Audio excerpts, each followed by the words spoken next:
getting rejection after rejection, flake after flake after flake. And I didn't know why. Even my Tinder didn't fucking work, my Bumble didn't work.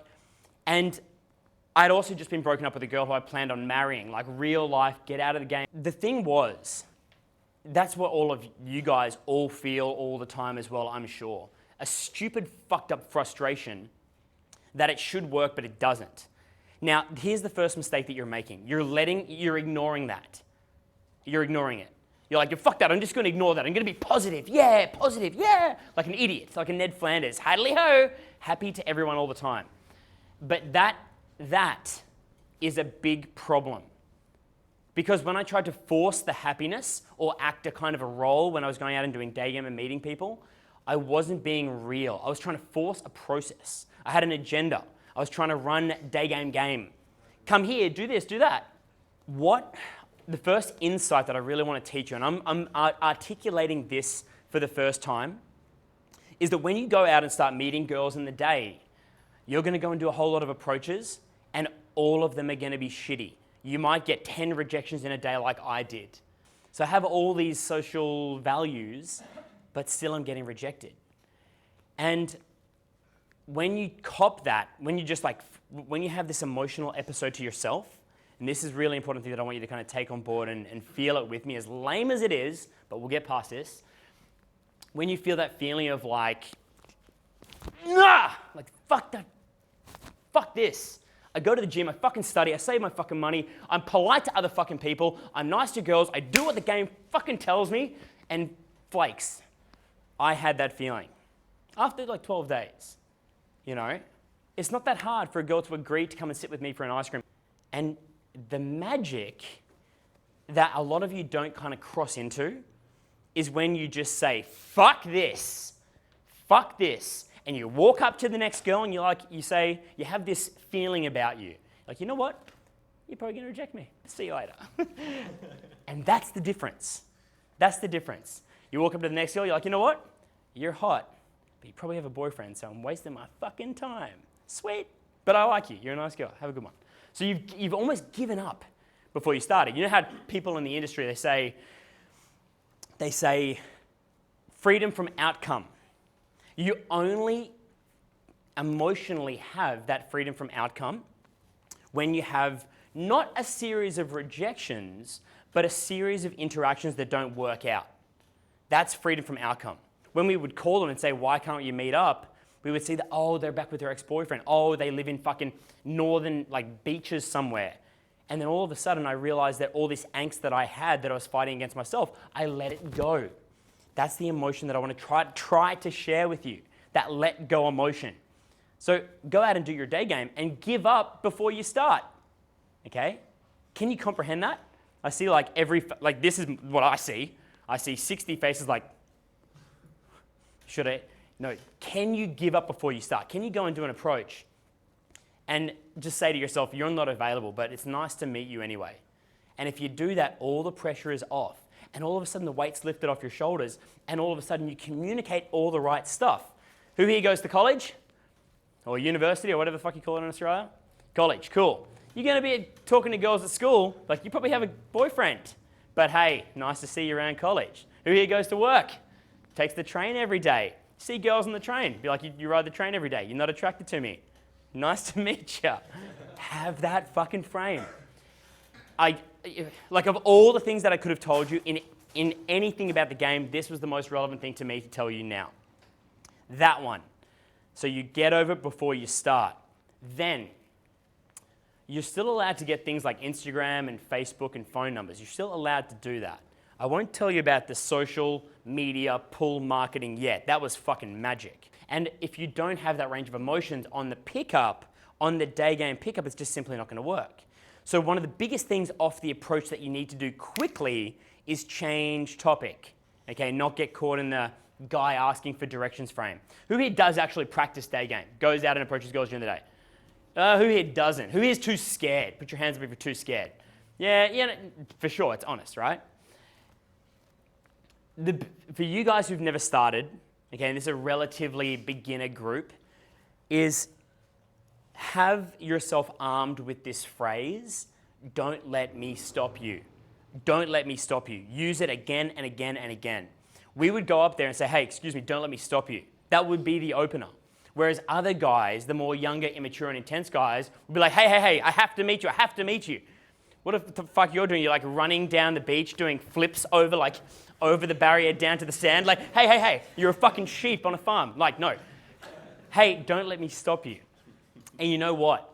I guess, here was the second really, really big insight. I'm just trying to, you guys are like my sounding board. I can put my ideas into words. When we realized the science that almost nobody was logistically and demographically available, to create a kind of game that was emotionally sustainable, that was the big trick. Okay, I'm looking at some faces in the back of the room over there. Hello, mate, good to see you again. Just recognize you. Going up and quickly giving the girl an opportunity to excuse herself for a relevant reason made the game easy. So it was a numbers game, okay? Does anybody here hate the idea of a numbers game when picking up girls? It should be skill. You should be able to get every girl a rent. He did the program with us, so we're a little bit tight now, a little tight. We did a model shoot. As you're like walking along with your shirt off, looking with 3 other guys, yeah. So part of the program, like we did their Daygame program, I do a photo shoot for them for Tinder, so they're like full-blown, beautiful models. You guys look insane. Making the game emotionally sustainable. So it is a numbers game.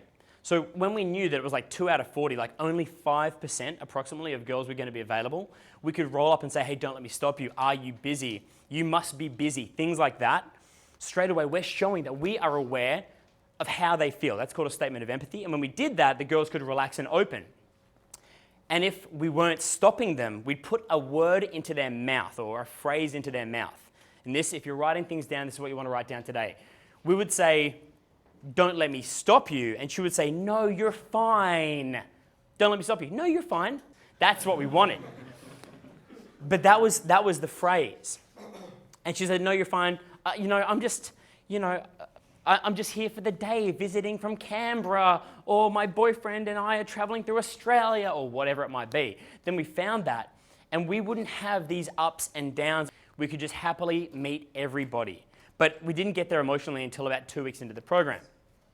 I hate to say this next thing in relation to the numbers game, and I look around the room here, and you look around at each other, and you don't see a room of investment bankers or guys driving Mercedes with apartments at Bondi, stuff like that. You don't see that. We see young guys who are making their way in the world.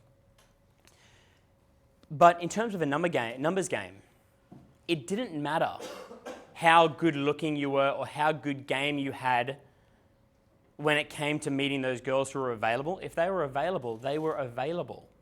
As long as I see you guys in the room, you're hygienic, your hair's not fucking oily, you don't stink, she's available. And you can be one of the guys that she's seeing. And when it comes to an instant date or a successful pickup or another number in her rotation, it was actually really easy.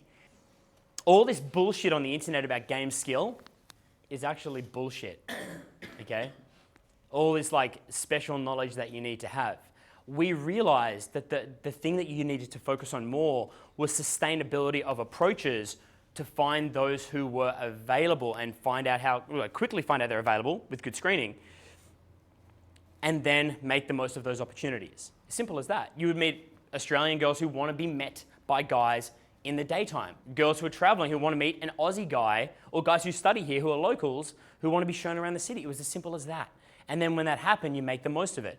So I look around the room here, and I know, like, if I say, guys, go out and do Daygame, you're going to meet resistance 95% of the time.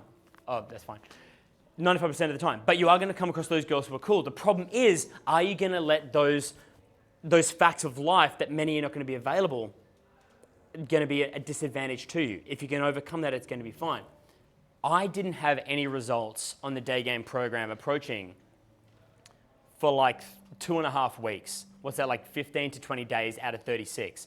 I had none. I had 4 or 5 Tinder dates, and that was it. And here I have the psychological fucking issue that I'm supposed to be a leading pickup coach. But what I didn't realize is the time frame dynamic. This is another thing that I've never spoken about, but it works really, really well. Okay, I'm going to try to explain a new idea that's going to be magic. this concept. It's called abundance saturation. It's a new idea. It's an innovation that we've had. Abundance saturation. With Daygame, it's a lot less crazy, but far more predictable, therefore reliable. With Night Game, it's extremely unreliable, but it can be unpredictable. So Night Game, you go out, you can get lucky. If you're in a great mood, in a great state, and you're on a roll, you can get lucky. You can take that energy and capitalize on that with a girl. Everyone, jumping in the taxi, everyone in the bed, back at home, life's good. But in Daygame, it's very much more business-like matter of fact. That being the case, it's slower but more consistent. As a guy, here's a question to all you motherfuckers. I try not to swear too much on camera because it's unprofessional, but as a guy, how many dates, if you had no job and you won the fucking lottery, how many dates do you think you could go on every day? How many dates could you manage in a day? If you had unlimited time, you could date anybody you wanted. Give me a number. 3, 5. Yorick said 5 because you can do 5. How many could you do a day? 4 or 5? Just to sit down and drinks? 3 or 4 is sustainable. I did 4 a day, 5 days out of 7. I did 20 dates in a week. When I realized how this works, that it's a lot slower, a lot more reliable, and a lot more predictable, then you get this thing called abundance saturation.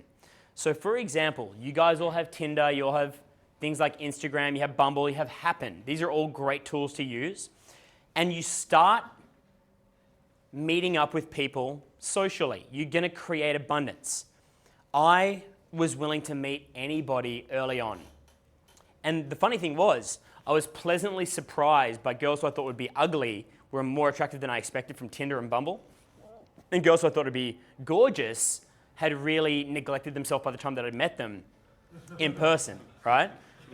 And, people have different lifestyle decisions, people have different diet decisions, they can do whatever they want.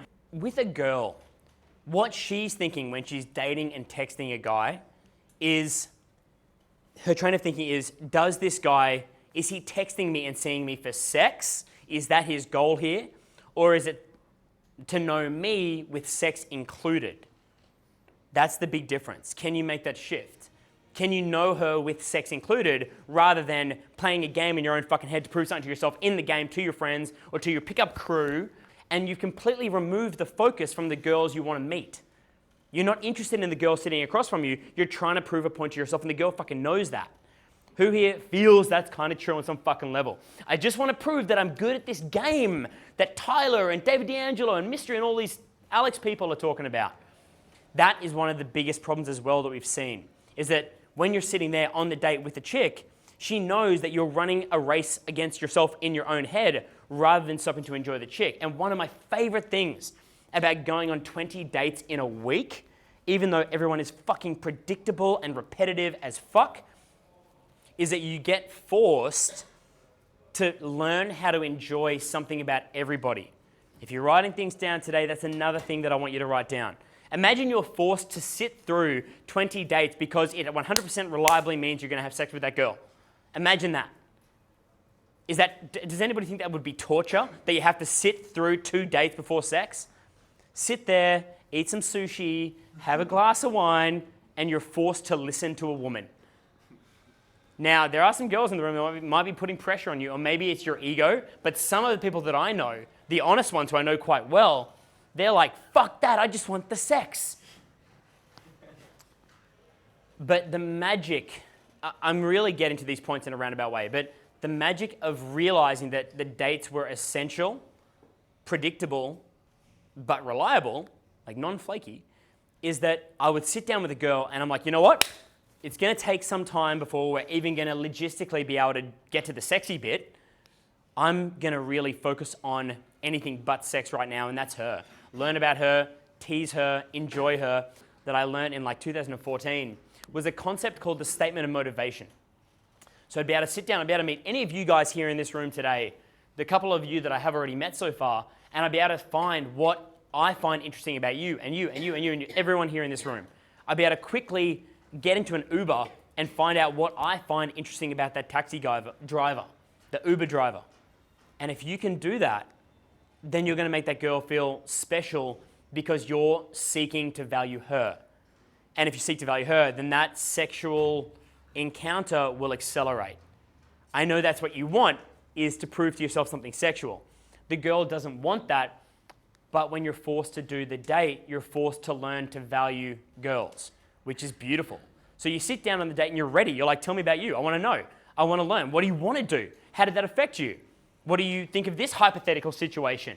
And then at least you have fun with the fucking date. And then what we discovered is the girls will take you by the fucking shirt, buy 2 more martinis, and drag you the fuck home. So let me just get back to the kind of the telling of this. It's very, very hard to put all of this back into context. So with the saturation abundance, when we realized that we could get a whole lot of numbers really quick, called a stock standard number, we do 20 approaches in a day, we find that 4 girls are available, we exchange their phone numbers, and then we just texting them back and forth. Usually statements, the weather's nice, I'm going to work, look what I see. Photos, just really simple, basic stuff. Almost like you are her Facebook newsfeed in her text. For her, it's a lot to emotionally comprehend meeting one guy. It needs to be comprehended a lot slower than what we can do. For the girl, she might be seeing 2 guys. She might be seeing 3 guys. But as some of you guys mentioned, you could probably go on 3 dates a day, 6 or 7 days a week, easily. Sit down, have a glass of wine, get to know her, learn to appreciate her, statement of motivation, and you can have so many more leads going on, proper leads with text and meetups, even here in the city or the hostels. Maybe tonight, Monday night, sidebar, scuba, something in the city, world bar. You could go and say hi to 3 chicks, and that's the second meetup. You meet their friends, and on that second occasion, they decide, yep, this is on. I'm going to meet that guy who I just saw for the 3rd or 2nd time. And by doing that, you don't even need to put in a lot of effort, but it does work really, really consistently. And like I said, you're forced to enjoy the girl. And so what happens is, as a guy, you're creating this really nice, inflated, albeit false, abundance. You're creating a beautiful false abundance that you can use for yourself. The terminology is man about town. The man about town. That was the fucking phrase of the week. So the girl knows when you're there sitting and talking to her that you have other things on your mind. And she's both, now what Sol was talking about, she's excited to meet you and she's having a fear of loss at the same time. That's that saturated sense of abundance. Because you know you've got a busy schedule and you've got other options because you're willing to date and give the time of day and to try to see the value in any girl that you're going to meet. That's the important thing. That's called saturated abundance, abundance saturation. That's what we call it. So when we found that, all of a sudden after it was 14 to 16 days, I had nothing as one of the world's most experienced pickup coaches. And even my friends had to sit me down like, Alex, has your breakup really fucked you up? I'm like, no, I just don't know what I'm doing with fucking Daygame. And then it all fucking happened. So what happened first was I started going on all these dates. I would set up 4 dates in the afternoon, Tinder or cold approach dates. And I would just have this spring in my step. Now, who here has ever been flaked on a date? We'll get to the flaking bit in a second. When you set up 4 dates in an afternoon, you can do it pretty comfortably actually, 3 to 4, 4 to 5, 5 to 6, 6 to 7, stuff like that. You sit down, you have a drink. By the 4th date, you're fucked off your head because the girls buy plenty of drinks because they want to drink on a date.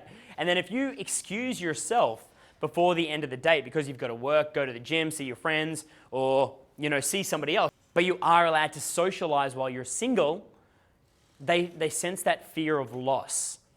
And so we would do it like this. I would set up 4 dates, 2 would flake, 2 would show up, 1, then I'd be down at the opera house, I'd pick up an instant date, and then in line to the taxi, I'd get another solid number just because you have this magical fucked up vibe about you. Has anybody ever felt that magical, awesome vibe when you're just good in the game? When you're just on a fucking roll? Well, you can manufacture it. And that's what I've been talking about here today. How do you manufacture that crazy abundance? I know everybody. it's a big mess. None of it is linear. Linear. You're texting, and the girl flakes. You know why girls flake, by the way? Okay, we've got one, maybe two girls in the room, but do you know why girls flake? Because they, on average, only want to go out once a week. About once a week. To really make a full-blown fucking effort to get dressed up, to get drunk, to have a hangover, to waste the fucking money, they really only want to go out once a week. They're what's called a homebody. Have you guys heard that terminology? Girls are homebodies. They like lying at home in bed, watching TV, being relaxed, in a safe zone. Okay, and to be honest, girls are super fucking sensitive after they drink. They feel bloated and shitty and crappy. They don't feel the way they want to feel when they bring their A game to go out. I could be exaggerating. Maybe they like to go out 2 times a week, but usually it's 1. The big takeaway. Here, let me just summarize all of this. I feel like I've said most of what I want to say here today, is that it takes a girl 1, 2, and 3 meetings before you might get into a situation where you can have that kind of intimacy. Most girls that we would meet would be unavailable, so readjust for that and you can approach a lot, like all the time, and have 0, 0, 0 expectations. You should honestly give a girl a range of emotions because you want to believe in her. You're very quick to find out what you value about her individually, but at the same time, you know she's going to be disappointing in terms of logistics and accountability. So Saul, just to evolve what you said, because you're maybe 2 years in the game, I'm like 10. That range of emotion should come naturally because when I look at a girl, I'm like, I'm excited to meet you. Hey, what's going on? And she'll see those 2 things at the same time. And if I could even try to show you the emotion, you're dressed beautifully, but you don't know how to work the train system to be on time, do you? So the 2 things should be automatically built in with abundance. That's fine. The other thing is it doesn't really take that much skill to make Daygame work. Just put yourself out there. The last thing I'll tell you, the last big concept, is once you have all of these leads, Facebook, Instagram, Tinder, and cold approach, we use this fucking magical concept called social network pool marketing. Social network pool marketing. Does everybody have Snapchat? Snapchat? Wait. First, who doesn't have Snapchat? Hands up. Are you stupid? This is a device that decodes girls' brains. And you don't want to fucking use that? That's like deleting Google Maps and trying to get around. Get Tinder, idiots. Who here doesn't have Instagram? Is it something about a religion that I'm not fucking aware of that you guys into this? Is it like Buddhists don't like fucking smartphones or whatever? No,